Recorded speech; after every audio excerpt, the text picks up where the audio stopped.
Estimados amigos, buenas noches. Hoy día vamos a tratar la sesión número 3 de este tercer módulo del Diplomado de Derecho Administrativo. En esta etapa vamos a ver aspectos relacionados a la etapa post-resolutiva del procedimiento administrativo. Es decir, qué ocurre después del procedimiento administrativo. Es decir, después de que se culminó o se emitió la resolución final. Para ello, previamente quiero hacer un pequeño paréntesis, haciendo una introducción referida a lo que habíamos visto en clases anteriores. Y efectivamente, en clases posteriores habíamos visto cómo concluye un procedimiento administrativo, ¿no? Habíamos visto diversas formas y diversos mecanismos a través de los cuales el procedimiento administrativo va a culminar.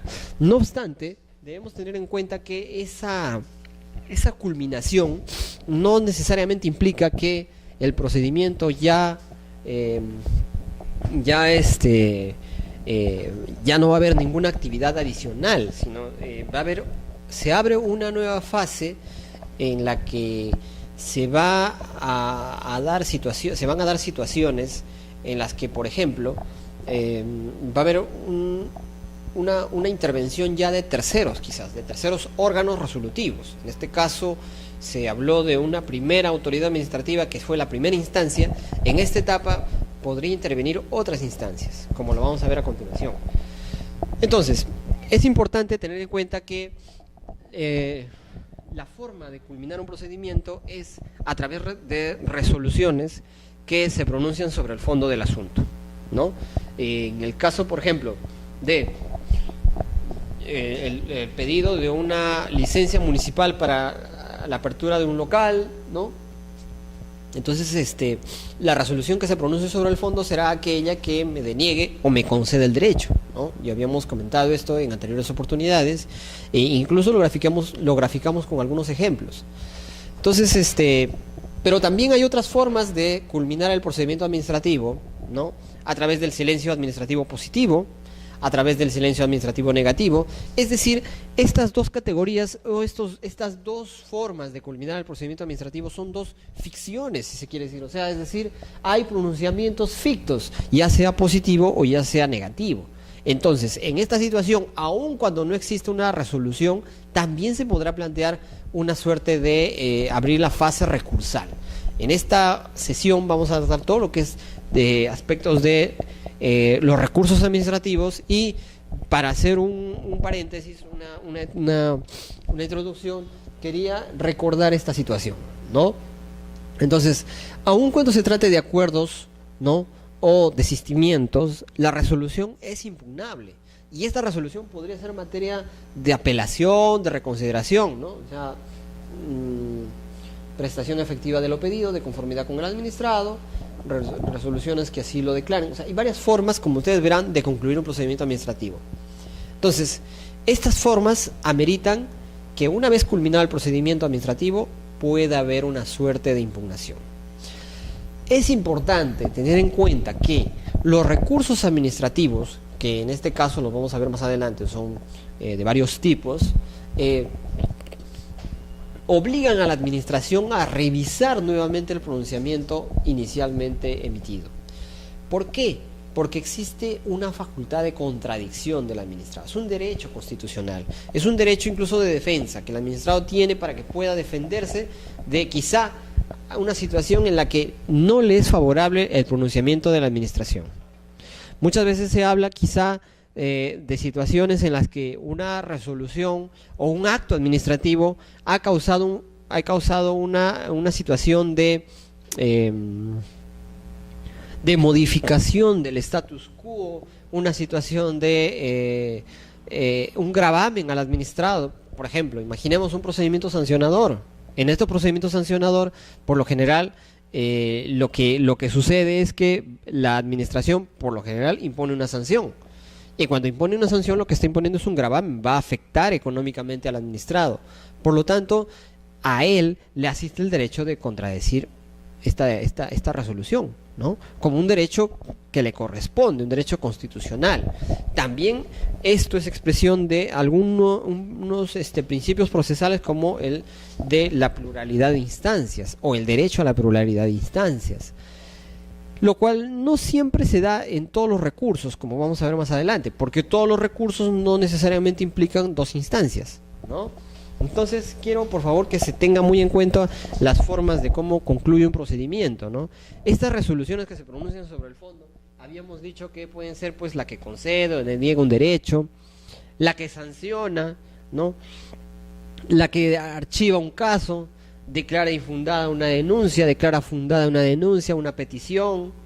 Pueden haber diversas formas y es muy importante tenerlas en cuenta para poder continuar con esto de los recursos administrativos. Entonces, volviendo al tema de los recursos administrativos, también quería comentar algo que es importante y es muy necesario tenerlo en cuenta. ¿Qué pasa cuando un acto administrativo ha sido impugnado? ¿Cuál es el tratamiento que debe darse en segunda instancia? Es un tema bastante importante, el hecho que la segunda instancia, por ejemplo, en el recurso de apelación, que se va a ver más adelante, ¿cuál es el planteamiento que tiene que tener, por ejemplo, la segunda instancia ante un recurso administrativo? Vamos a entrar aquí. Estos son los recursos administrativos, pero que igual vamos a ver más adelante, pero quería plantear lo siguiente.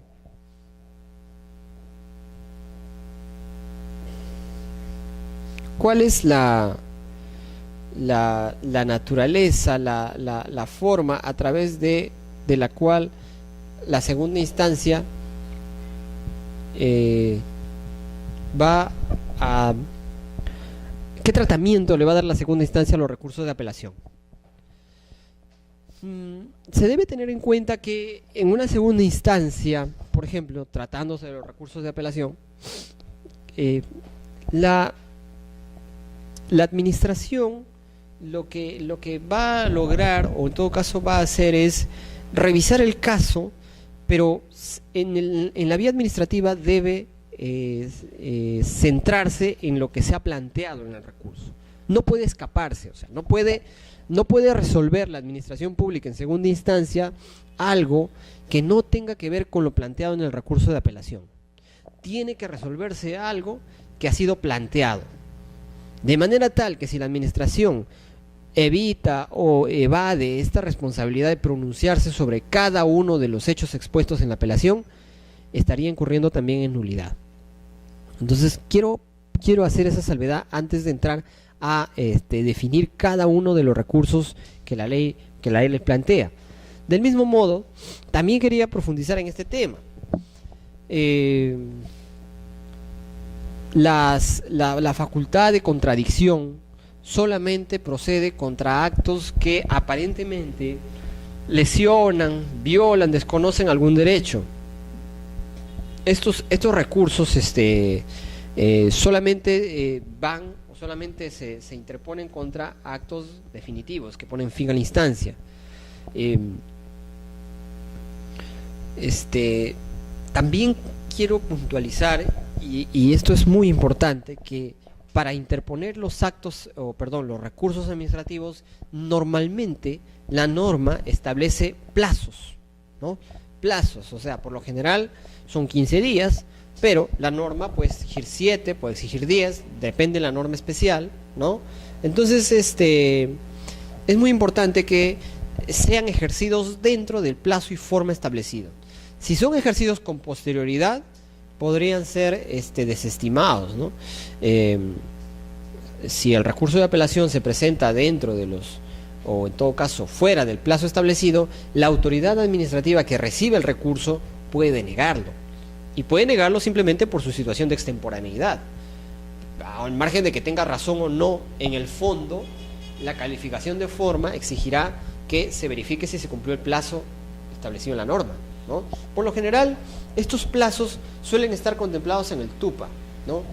El texto único administrativo, texto único administrativo de todas las entidades, ¿no? El llamado TUPA, texto único de procedimientos administrativos, establece toda los procedimientos que existen en una entidad y si amerita o en todo caso están sujetos a una apelación, reconsideración, si están sujetos a algún plazo, ¿no? Si están sujetos a alguna modalidad, ¿no? Cuáles son los requisitos para plantear el recurso de apelación. Por lo general simplemente los recursos se plantean por escrito, ¿no? Y estos recursos nuevamente insisto, deben ser planteados dentro del plazo. ¿Qué pasa si no se acciona? ¿Qué pasa si no se el usuario si no acciona o hace valer su derecho de impugnación dentro del plazo que le establece la norma? Obviamente, como decía, la apelación se denegará y posteriormente el acto administrativo adquirirá la calidad de firme, ¿no? Porque no fue impugnado en su momento. Ahora, ¿qué quiere decir esto? ¿Acaso esta es la única manera que tiene el administrado para que su pronunciamiento sea revisado por otra instancia, caso de recurso de apelación o revisión, o revisado nuevamente por la instancia, caso de reconsideración? Es la única es la única forma para que la administración revise en segunda instancia este pronunciamiento o sea revisado nuevamente. Es la única forma los recursos de apelación, porque pasó el plazo y ya no puede. Pero ¿habrá alguna otra forma? Miren y fíjense que sí hay una forma a través de la cual la administración podría revisar nuevamente el caso y podría emitir un pronunciamiento para quizá incluso anular esta resolución o este acto administrativo que inicialmente no pudo ser apelado. Y es a través de la nulidad de oficio. Creo que este tema también hemos comentado. La nulidad de oficio no es un recurso, quiero dejar en claro esto, no es un recurso administrativo necesariamente, pero la nulidad es una situación que ataca a la validez del acto administrativo.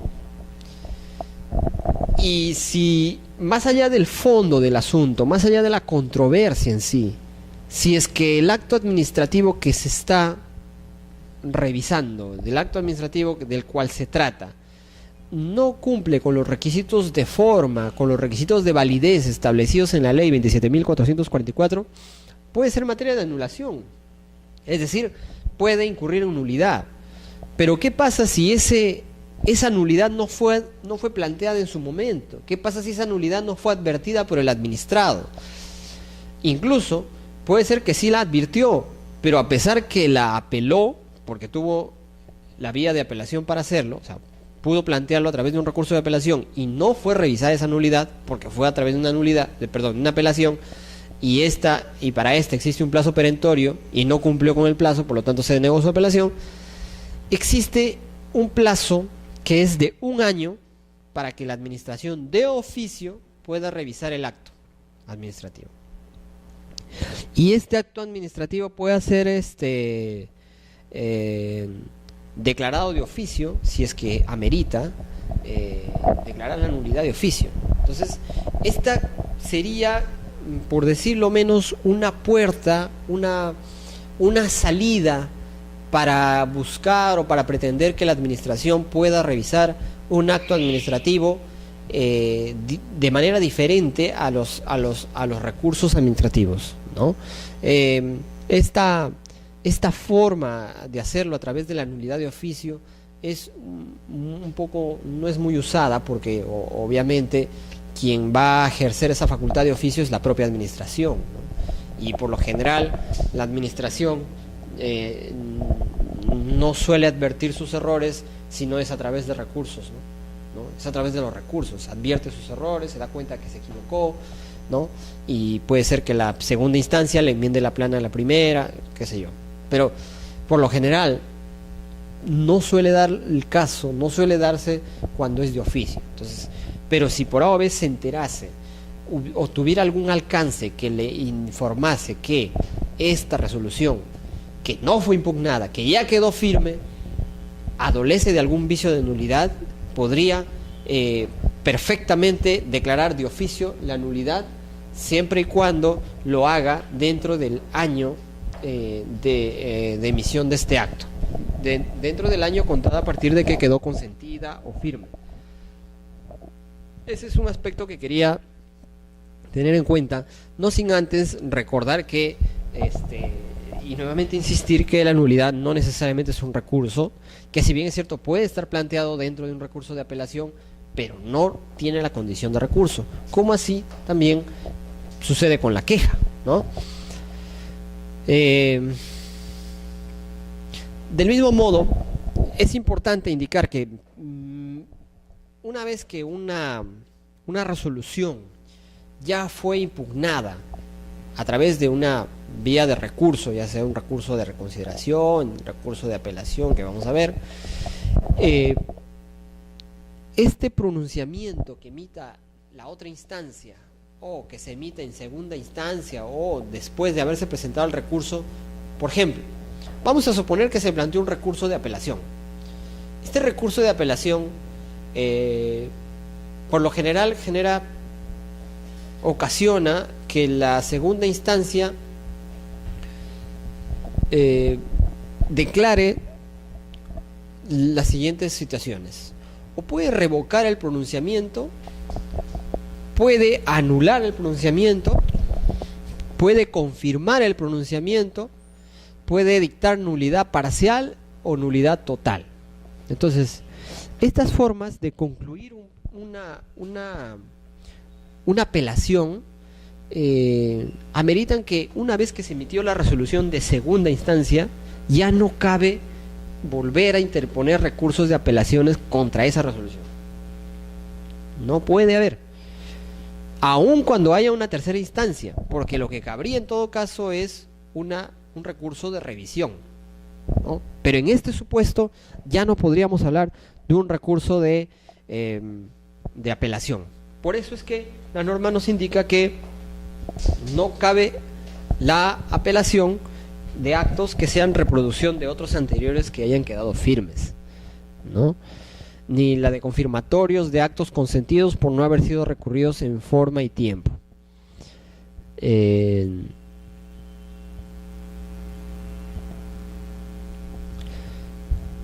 Hay actos, la pregunta es, ¿solamente los actos que ponen fin a la instancia pueden ser materia de apelación? No.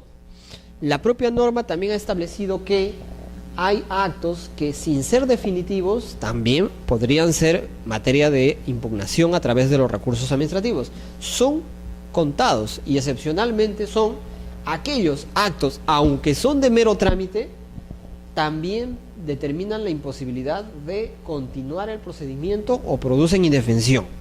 Por ejemplo, el caso típico es cuando se ha interpuesto, o en todo caso se ha impuesto una medida cautelar.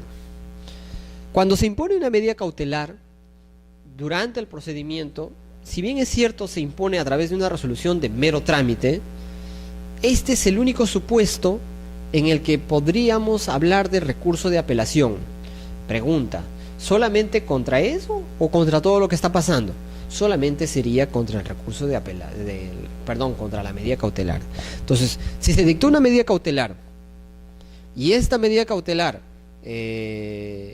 afecta a una de las partes, esta persona o esta parte afectada podría plantear un recurso de apelación. Oiga, pero no se dijo que solamente se plantean contra la resolución que pone fin a la instancia. Sí, es cierto, pero también la norma nos faculta a que se interpongan contra actos de mero trámite. Pero ¿qué actos? No cualquiera, sino actos que determinan la imposibilidad de continuar el procedimiento o produzcan indefensión. Producen indefensión. Yo diría que la medida cautelar sí produce indefensión, ¿no? Sí produce la indefensión del procedimiento, porque le estás afectando o se está afectando los derechos del administrado. Entonces, ante este supuesto, generalmente en los procedimientos administrativos sí se permite la apelación, ¿no? Pero solamente por lo general, cuando se impone la medida cautelar. Y cuando se deniega la medida cautelar, esa decisión sí no suele ser impugnable. Ahora, ¿cuándo sería, entonces, que quede claro, actos que ponen fin a la instancia, resoluciones que deniegan, conceden algún derecho, y actos que producen indefensión, ejemplo, la imposición de una medida cautelar, ¿no? Ahora, ¿cómo será? ¿Qué pasará? ¿Qué pasará si se impone una medida cautelar, una apelación contra una medida cautelar que se planteó dentro del procedimiento? ¿Se paraliza todo? No. Simplemente se armará un cuaderno cautelar, ¿no? Y el cuaderno cautelar irá a la segunda instancia para que sea evaluado, revisado. Es decir, se producirá una apelación con efecto suspensivo, ¿no? Perdón, sin efecto suspensivo, que quiere decir que no suspende los efectos del procedimiento principal. Es decir, el procedimiento principal continúa. La medida cautelar se enviará con un cuaderno, copias de un cuaderno cautelar y será revisado. No obstante, mientras tanto, el procedimiento principal continúa. ¿Y cuándo será una situación que produzca una paralización o que impida continuar con el procedimiento? ¿Cuándo será una resolución que, no siendo una resolución final, produzca la paralización o no permita que se continúe con el procedimiento? En este caso, estaríamos hablando de una resolución que pudiera presentarse durante el procedimiento, pero que suspende el procedimiento. Imaginemos una resolución en la que se ordena suspender el procedimiento por más de 20, 30 días. ¡Wow! Es bastante, ¿no? O un mes. Entonces, hasta para suspender un procedimiento hay diversas causales, ¿no? Entonces, si hay alguna causal que no está prevista en la norma, o sea, no se suspendió por algún motivo que amerite necesariamente un motivo razonable, sustentado, una causa que justifique la suspensión del procedimiento, en ese supuesto, el administrado que se considere afectado, obviamente que tiene el derecho a impugnar esa decisión, ¿no? Porque esa decisión de suspender el procedimiento lo está afectando, porque está produciendo la paralización del procedimiento. Y yo pregunto, ¿a algún administrado le convendría que se paralice el procedimiento? Relativamente no creo, por lo general no es así, ¿no? Entonces, si has iniciado un procedimiento ante la municipalidad y de pronto es paralizado por una situación o por una medida o por una resolución que no se encuentra arreglada a norma y no se entiende el contexto, podría ser materia de apelación o impugnación a través de los recursos administrativos. Entonces, nuevamente, a ver, resoluciones que pueden ser materia de contradicción. Tenemos las resoluciones que ponen fin a la instancia. Y cuando hablamos de resoluciones que ponen fin a la instancia, hablamos de todas aquellas que resuelven una controversia o un pedido, se hace una resolución sobre el fondo, ¿no? Y aquí entran a tallar todas aquellas resoluciones que declaran fundada una denuncia, declaran o conceden la licencia municipal, deniegan un derecho, se encuentran aquellos pronunciamientos fictos, ¿no? Una resolución de silencio administrativo negativo. No me respondieron en el plazo de 30 días.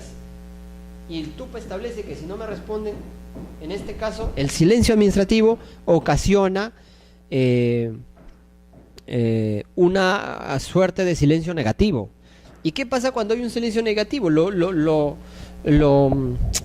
normal sería que yo me quede contento, ¿no? Porque el silencio negativo es como si me hubieran denegado lo que pedí. Por lo tanto, ¿qué me quedaría? Apelar. ¿Y cuándo corre el plazo para impugnar? ¿Cuándo correría el plazo para impugnar en un caso de silencio administrativo? Ojo que no hay notificación, porque en un silencio administrativo lo que se tiene es un pronunciamiento ficto, y en este caso es negativo. O sea, me están diciendo que no, pero la pregunta es, ¿cuándo corre el plazo para impugnar? Evidentemente la norma establece que es a partir de haber vencido el otro plazo. Por ejemplo, tuviste 30 días, a partir de entonces corre el plazo para impugnar esa decisión ficta. Esa decisión ficta que me puede haber denegado mi derecho, ¿no? Ya me denegó mi derecho. Ahora yo cuento el plazo para que interponga el recurso de apelación. Ahora yo voy a interponer un recurso de apelación, ¿contra qué? Contra ese pronunciamiento ficto que me denegó. Entonces, nuevamente, ¿ante quién se interpondrá? Yo interpongo mi recurso ante el mismo que emitió el recurso, perdón, el pronunciamiento ficto. ¿Cuál es la obligación? ¿Cuál es la obligación de esta entidad que no se pronunció?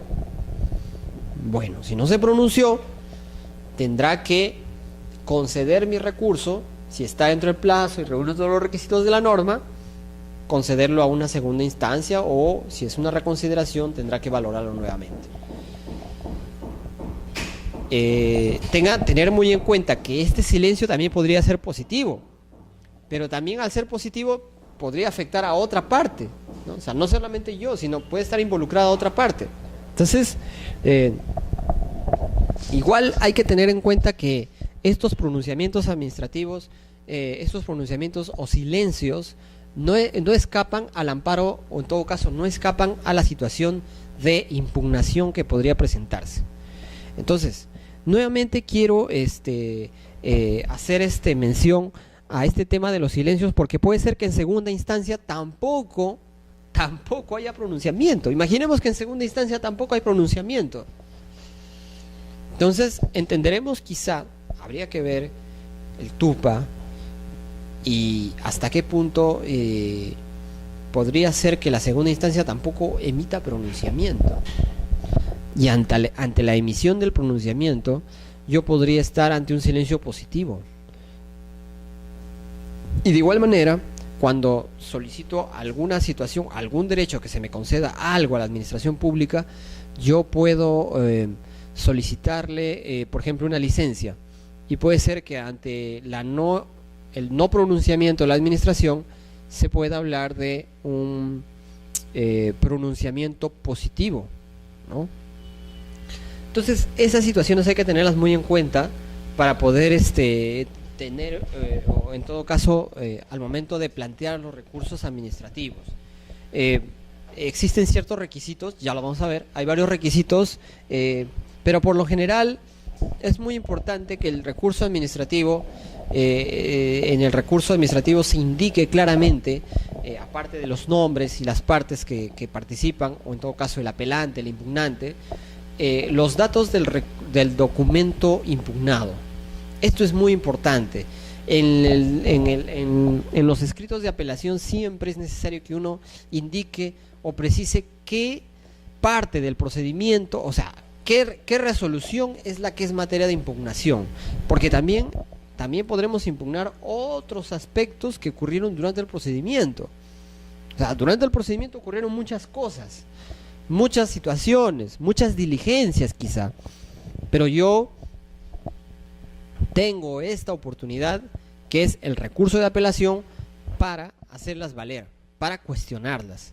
Entonces, es importante tener en cuenta que la ley 27.404 nos da un plazo de 15 días.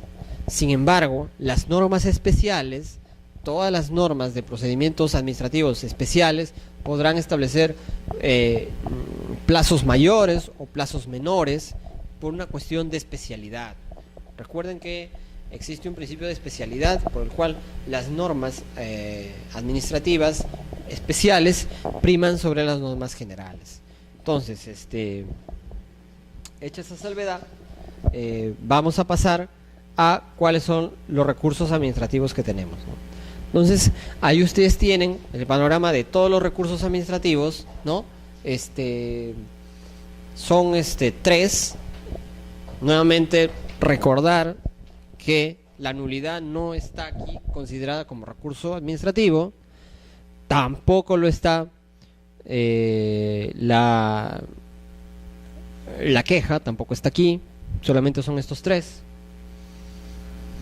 Cabe precisar que la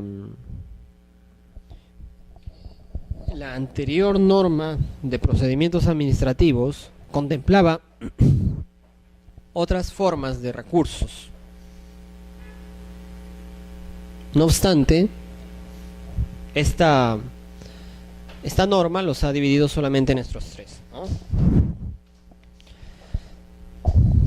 El recurso de reconsideración es un recurso que por lo general se usa para cuestionar aspectos que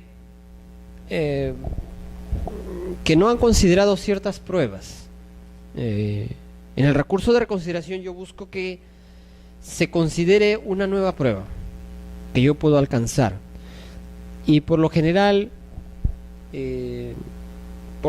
digo, porque puede darse excepcionalmente que hubieran órganos administrativos que tuvieran solo una instancia, pero en el recurso de reconsideración lo que se busca es que el propio órgano que emitió el acto administrativo sea el que revise su propia decisión y emita una nueva, ya sea confirmando o ya sea reconsiderando su posición. En el recurso de apelación buscamos, por tanto, que se cuestione algún aspecto, diferente interpretación de las pruebas o una nueva prueba, y esto cuestiones de puro derecho, cuestiones de puro derecho y diferente interpretación de las pruebas. Este recurso de apelación es dirigido contra la misma autoridad que emitió el acto, pero quien revisa, tramita, resuelve el recurso de apelación es la segunda instancia. En el caso del recurso de revisión, si bien se presenta ante la misma autoridad o entidad administrativa que emitió el acto, quien será el encargado de resolverlo será la instancia superior, ¿no? Este recurso de revisión, nuevamente diremos que es excepcional, no es un recurso, tiene que ver muchas veces con la existencia de tribunales o órganos resolutivos de alcance nacional. Vamos a ver cada uno de ellos y dar algunos alcances que nos permitan tener un panorama de qué se trata estos recursos administrativos. Respecto al recurso de reconsideración, la norma indica que se interpone ante el mismo órgano que dictó el acto, que es materia de impugnación. Este recurso deberá sustentarse en nueva prueba. Ese es el requisito de fondo que requiere para ser admitido, ser tramitado, ¿no? Y la única excepción es cuando se trata de órganos o autoridades administrativas que solamente son una instancia. Entonces, cuando es un órgano que solamente tiene una instancia, también se deberá, en todo caso, no solamente será posible presentar recurso de reconsideración cuando haya nueva prueba, sino cuando de repente quieras cuestionar un acto de derecho o cuestionar una situación de interpretación de pruebas. Entonces ahí sí se podrá añadir otros cuestionamientos. Su presentación es excepcional y no impone o no impide que también puedas presentar el recurso de apelación. Entonces, por lo general, el recurso de reconsideración suele ser contemplado como una alternativa al recurso de apelación, ¿no? ¿Qué más podemos decir de este recurso de reconsideración?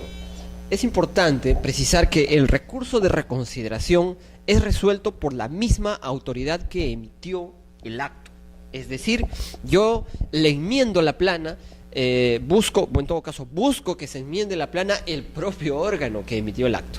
Entonces, su mismo nombre lo dice, ¿no? Pido que la autoridad que emitió el acto reconsidere su posición, reconsidere el acto, y para esto yo le alcanzo un nuevo medio de prueba que no tuvo antes. Ahora le alcanzo otro medio de prueba para que su decisión varíe, ¿no? Y sea una decisión más acorde con lo que yo estoy solicitando o con lo que yo exijo a nivel de esta vía administrativa. El recurso de apelación, mucho más difundido, mucho más conocido, mucho más usado, por lo general se interpondrá cuando la impugnación se sustente en diferente interpretación de las pruebas producidas o cuando se trate de cuestiones de puro derecho. Diferente interpretación de las pruebas significa que para el órgano administrativo o para la autoridad administrativa que dictó el acto, por ejemplo, ha hecho quizá una valoración del medio probatorio que yo presenté, que a mi juicio no es la correcta. De repente se interpretó que supongo que puede ser cualquier documento que se le ha dado una interpretación que a mi juicio no es la que debería haberse dado. Entonces yo cuestiono la decisión indicando que para mí este medio de prueba no debió ser tomado de esta forma, sino de esta otra forma, por ejemplo. O cuando se trate de cuestiones de puro derecho, yo cuestiono quizá que la norma que se me aplicó o la norma que se invocó para emitir el pronunciamiento desfavorable, ¿no? Por lo general, porque uno impugna cuando no le es favorable el pronunciamiento. Entonces yo impugno y cuestiono que esta norma no debió ser aplicada a mi caso, por ejemplo. O que la norma que se aplicó no tiene una interpretación según ha sido dada por el órgano administrativo, sino tiene otra interpretación, quizá. Entonces, las formas de cómo se interpreta una norma también podrían ser aspectos de puro derecho. Debe dirigirse contra la misma autoridad. En este caso se parece bastante al recurso de revisión. Debe dirigirse ante la misma autoridad que expidió el acto, para que éste a su vez eleve al superior jerárquico el acto, ¿no? En el caso anterior, en el recurso de reconsideración, veíamos que si bien se interpone contra el mismo órgano o la misma autoridad que emitió el acto impugnado, veíamos que quien va a resolver, quien se va a encargar de la resolución de este acto, de este recurso de reconsideración, era el propio órgano. No obstante, aquí quien resuelve es la segunda instancia, un órgano superior en grado que será quien resolverá el caso. Para ello, el órgano administrativo que recibe el recurso de apelación deberá elevarlo, ¿no? Y si no lo eleva, estaría incurriendo en una responsabilidad y podría ser materia de queja, ¿no? Recurso de revisión. Este recurso de revisión es extraordinario, es excepcional, porque es un recurso más de revisión para aquellos actos en los que es factible, o en todo caso existe una tercera instancia, un tercer órgano que está incluso por encima del órgano de segunda instancia.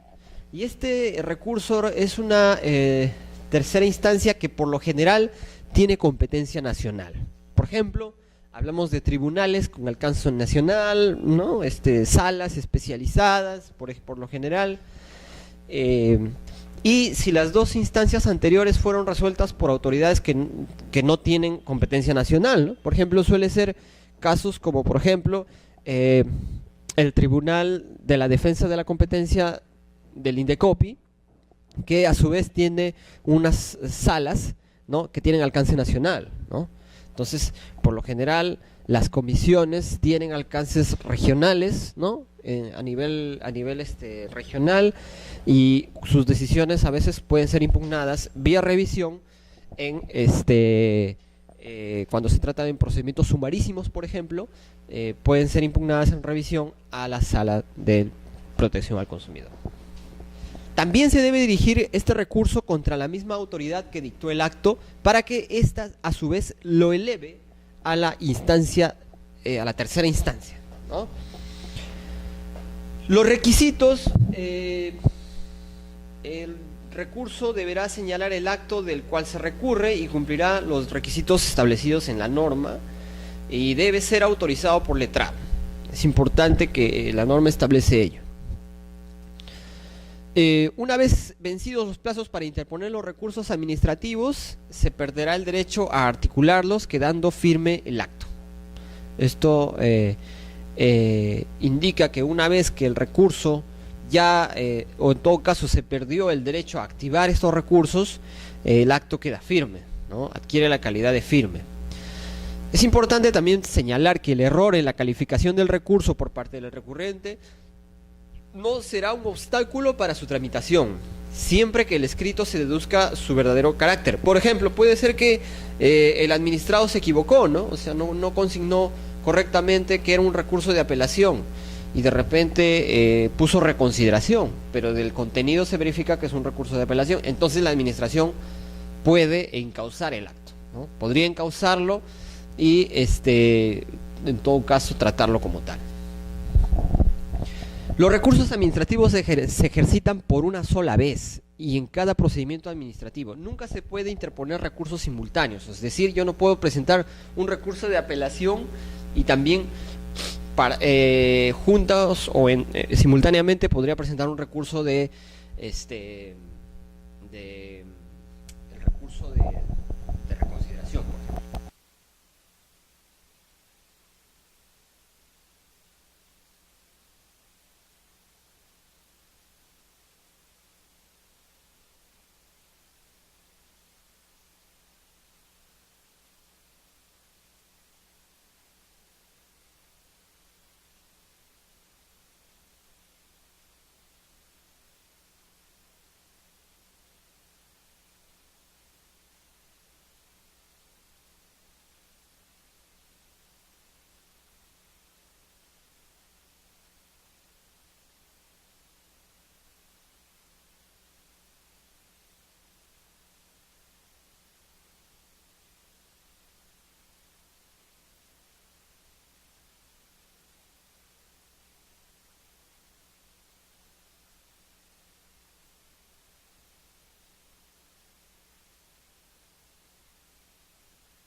Bueno, entonces decíamos que el error en la calificación por parte del recurrente no será un obstáculo para la tramitación siempre que del escrito se deduzca su verdadero carácter. Ahora, hay un tema que es importante tener en cuenta. Los recursos administrativos, por lo general, vamos a ver algunas diferencias. A ver, la diferencia que existe entre estos tres recursos es básicamente quién resuelve el recurso. La diferencia está en quién es la autoridad que resuelve. En el caso del recurso de reconsideración, habíamos dicho que quien se encarga de resolverlo es el mismo órgano que emitió el acto. Por tanto, se trata de una situación en la que para poder convencer a la administración de poder cambiar de criterio, es importante que se le alcance algún nuevo medio de prueba. Por tanto, la norma establece que uno de los requisitos es que se adjunte nueva prueba, salvo que se trate de órganos de única instancia, ¿no?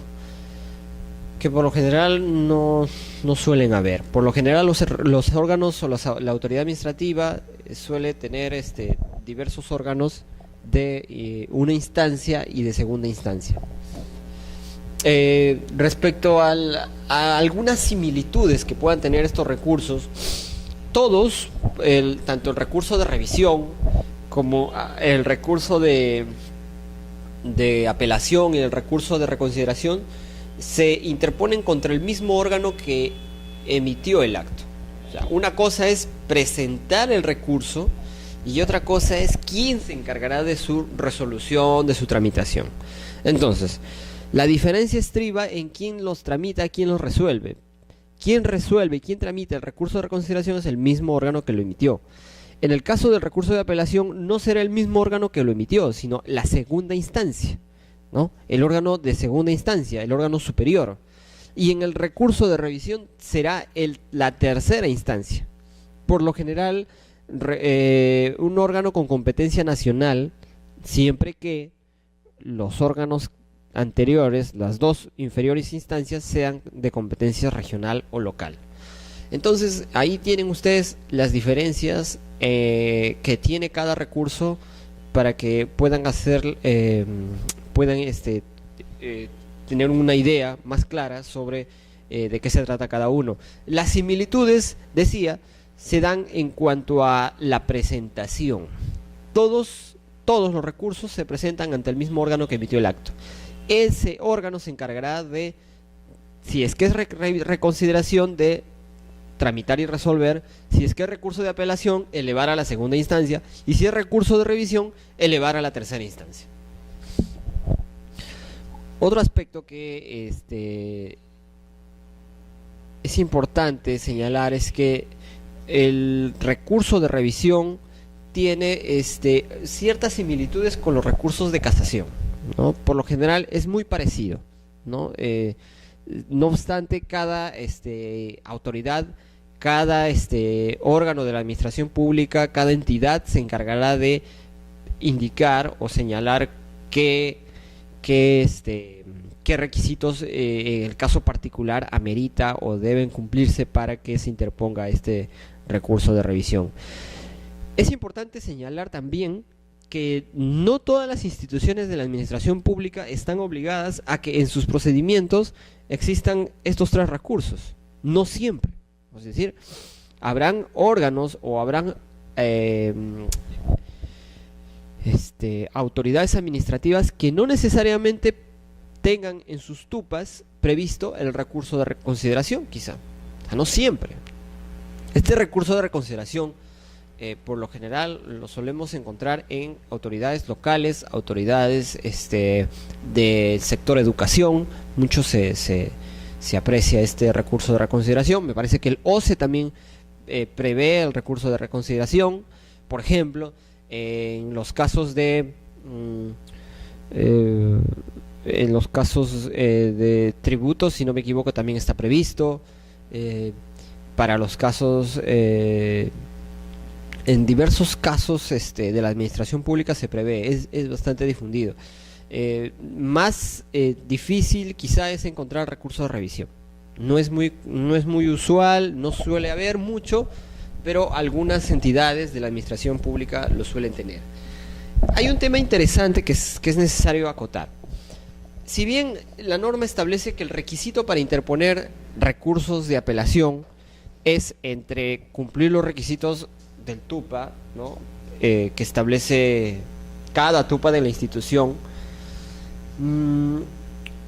también establece que es requisito para interponer este recurso que tenga firma de abogado. No obstante, existen entidades de la administración pública actualmente que no exigen este requisito, ¿no?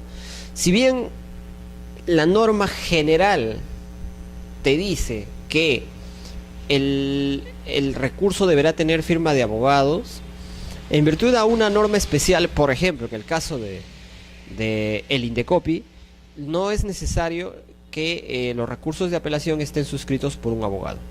En este caso, puede ser que estén, como no. No se exige como requisito de admisibilidad que estén suscritos por un abogado. De otro lado, también existen, no sé si ahora los hay, pero algunas autoridades administrativas cobran una tasa por la presentación de un recurso de apelación. Entiendo que sobre este punto ya el Tribunal Constitucional ha establecido, se ha ocupado del tema hace algunos años y ha establecido que no se puede cobrar por interponer recurso de apelación ningún monto a título de tasa, ¿no? No es susceptible de que se haga un cobro o se haga un pago previo como requisito para poder impugnar, porque eso estaría vulnerando el derecho a la pluralidad de instancias, el derecho de defensa del administrado. Por tanto, es importante tener en cuenta estos alcances para comprender mejor el tema de los recursos administrativos. Quería precisar un tema también que creo interesante. No es recomendable confundir la queja con un recurso de apelación, ¿ya? Como en anteriores sesiones hemos visto, la queja es un remedio jurídico que busca que se corrija una situación existente en un determinado momento, ¿no? No es un recurso. En principio debemos decir que no es un recurso, ¿ya? Debe quedar claro que no existe la frase de decir voy a interponer un recurso de queja, porque no, la queja no es un recurso.